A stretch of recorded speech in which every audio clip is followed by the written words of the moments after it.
Hi friends, இன்றைக்கி என்னோடய சிம்பிளான லன்ச் மெனு என்னென்னு பார்க்கலாம் வாங்க.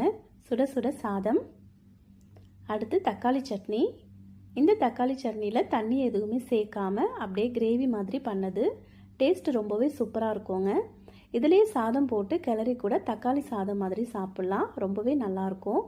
லஞ்சுக்கெலாம் கொண்டு போனீங்கனாக்கா ரொம்பவே சூப்பராக இருக்குங்க. அடுத்து கோஸ் பொரியல். இதில் சில்லி பவுடர் சேர்க்காம பச்சை மிளகா, காஞ்ச மிளகா, தேங்காய் போட்டு செஞ்சது. ரொம்பவே சூப்பராக இருக்குங்க இந்த கோஸ் பொரியல். அடுத்து பிளேட்டில் சர்வ் பண்ணிடலாம். இதோட ஒரு விஷயத்தை உங்கள் கூட ஷேர் பண்ணிக்கணும்னு தோணுச்சு. இப்போ இருக்க காலகட்டத்தில் நம்ம சாப்பிடும்போது ஒன்று மொபைல் பார்த்துக்கிட்டே சாப்பிடுவோம், இல்லைனா டிவி பார்த்துக்கிட்டே சாப்பிடுவோங்க.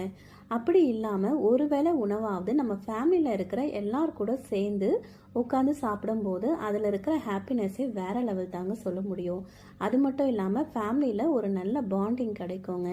ஏன்னா நம்ம அதில் ஏதாவது ஒரு விஷயத்தை பேசுவோம், அவங்க ஒரு விஷயத்தை பதிலாக சொல்லுவாங்க, அதில் ஒரு சின்ன காமெடி நடக்கும், எல்லாரும் சிரிப்போம். இது பெரிய ஹாப்பினஸ்ஸாக இருக்குங்க. நீங்கள் இதை ஒரு ரூல்ஸாகவே உங்கள் ஃபேமிலியில் கொண்டு வாங்க. அதுக்கப்புறம் உங்கள் ஃபேமிலியில் ஒரு பெரிய சேஞ்ச் வருங்க.